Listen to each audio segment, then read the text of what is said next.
Dinosaurs come out of nowhere in top 8 this amazing regional. And no, I wish I had the Drytron list for you, but I don't. Make sure you guys smash the living crap out of that subscribe button so you guys don't miss out on more awesome content. We'll be looking at the online regional breakdown here from the side deck.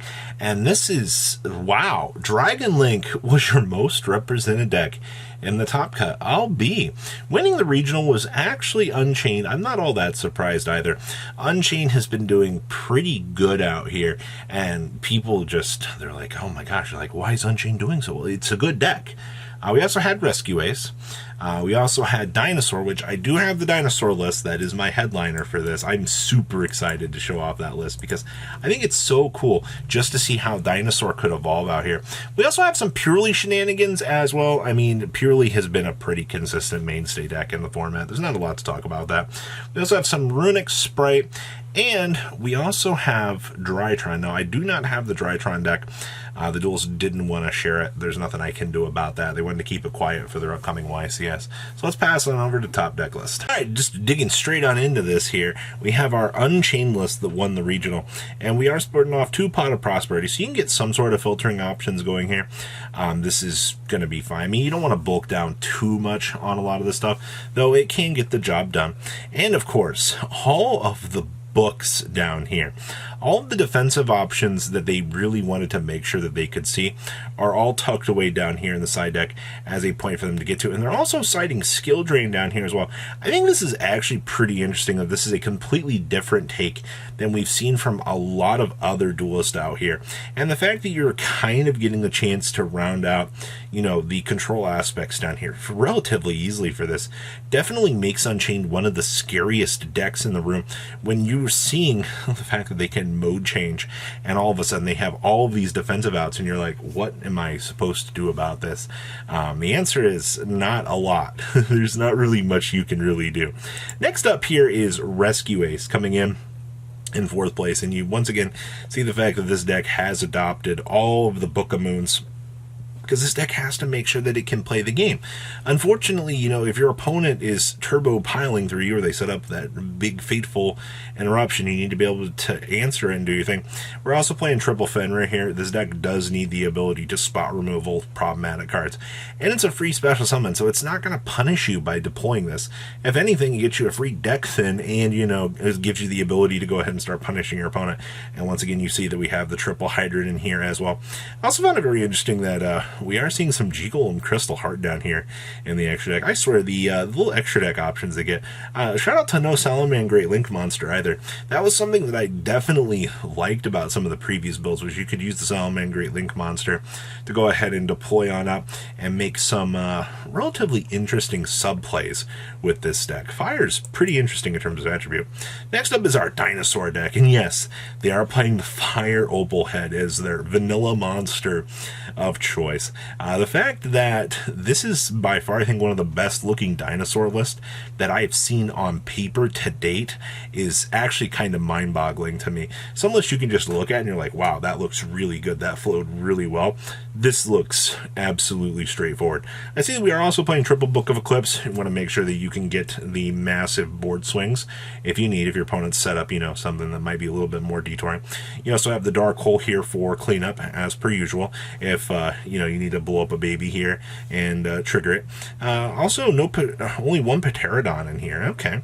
We're on triple Field Spill as well, so you're still going to be getting as much dino control as you could actually want to see to clean things up. Extra deck, we have the Med here as well. This is kind of interesting. Okay. I have no other complaints. Deck looks amazing. Next up here, we have some Purely action. Once again, you see those 6 books when the format has gone too far and you need to be able to clean up all of the problems that your opponent has put on the field. Call up the Book of Moon. We're also only playing 1 leap. This has been very standard for the TCG. We're no longer like going crazy with these, though, you know, the fact you could technically set some extras if need be. The whole thing here is, I mean, the big cat's going to clean things up. I also do play the Slacker and the Sylvan Princess Sprite. This should get you some sort of value. I mean, you play 12 monsters in the main deck. If you don't, you're just kind of unlucky at the end of the day. Outside of that, I don't have anything I don't have anything else to really say. A majority of these purely builds, once again, I say standard, but like your tech choices are your books. You cut back an imperm here. Congratulations, you got what you're trying to play for the meta. And okay, what else we got back here? Finally, something a little bit different. I will say that I've enjoyed the fact that this deck has cut back on Evenly. Evenly is one of those cards that this deck could just kind of self-auto roll across the opponent. The opponent's going to look at you and go, wow, so much skill. Like, I actually can't believe that you were able to just outskill me like that. And then, they start the entire advantage train package here, which just starts generating all of the advantage. And then they're like, oh, hey, what in the world am I supposed to do? They still are citing the Wiz down here. And yes, we do have the Nightmare Corruptor Ibly down here as well. I mean, what else do you want me to tell you about this? You want me to tell you that this deck is, fair? No, it's not. This deck generates so much advantage. It has fallen off a little bit, though. I think that that's something genuinely interesting to note is while, this deck does generate a crap ton of advantage, it has genuinely started to recede a little bit in terms of the meta, and that's kind of interesting.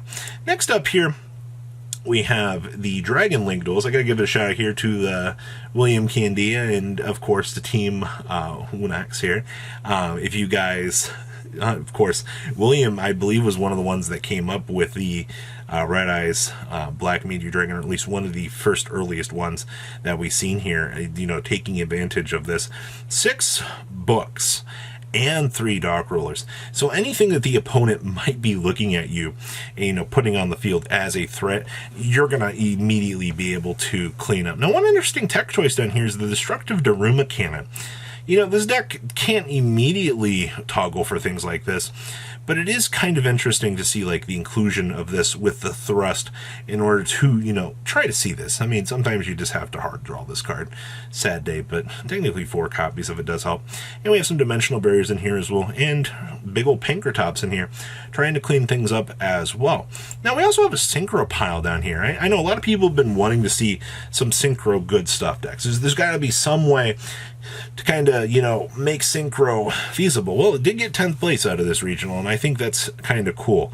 I mean, you're using the adventure package at this point as level modification stepping stones so you can get into, everything that you need. And of course, yeah, we're doing the Crimson Dragon, the King Calamity plays on the opponent's turn to make sure that they can't do anything. And we are playing the Brave Massaro in here as well.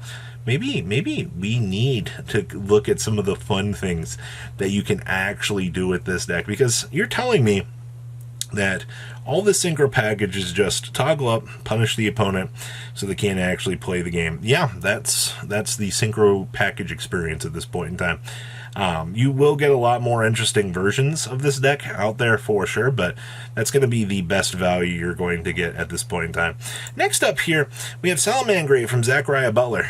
Leave a link down below to Zach's YouTube channel so you guys can get inside the mind of the Salamangreat duelist a little bit more here, but this was actually pretty nice. Now, this is what I was talking about. I always feel when I look at these decks that they do need to play the Pot of Desires. You need to be able to get that draw power. You need to be able to generate all of that advantage that you possibly can to start getting you to where you need to be. I mean, you're going to thin out all of your resources. Your Link 1 gets your field spell out of the deck. You're effectively able to do whatever, and the Salamangreat of Fire is just the best thing that you've got going for you at this point in time. Yeah, who cares if you get locked into fire doing this? Alright, people still told me that this card was bad on release. Man, how times have changed. So yeah, you had a Synchro pile and you had a Salamangreat pile, both down here on the latter half of the regional. I actually think that that's pretty impressive just to see what the meta is doing. And of course, we have some more Rescue Ace for you.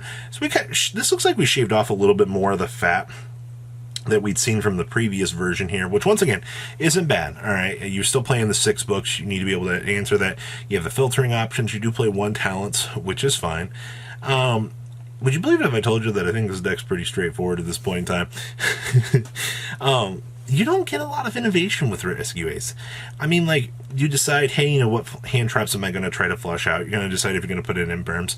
You know, this build opted to go for the more defensive route here instead of trying to hand trap the opponent, which is fine. I mean, you're going to make sure that you're cleaning up everything that you need to, and you're good to go. I also do like the Psalms down here, and once again, I think the TCG has definitely gone more for the Neo Tempest Terahertz plays with the Cybers D Saveworms as well for some of the extra deck lines of play. See, it's pretty straightforward, honestly. And our last list we actually have for you here is some branded Chimera. And once again, you see the double Fawn of Albaz, but you do see that this build is extending a little bit more out here. We're trying Alubers here with the Despy and Tragedy to make sure that, you know, we can get some extra little consistent lines of play if need be. I mean, still, I think Chimera Fusion is one of the most busted cards that this deck could actually get. And then, you know, you get the Hand Rip and everything else. And then, you know, Magnum, the reliever here, just relieving your opponent of, you know, all of their helpless advantage. So I don't have anything else to really say about this regional breakdown. Everything amazing. That's what I want to see. So please, leave a comment down below, tell me what you guys think, and I'll see your beautiful faces back here later today, guys. Peace out. Patrons, thank you.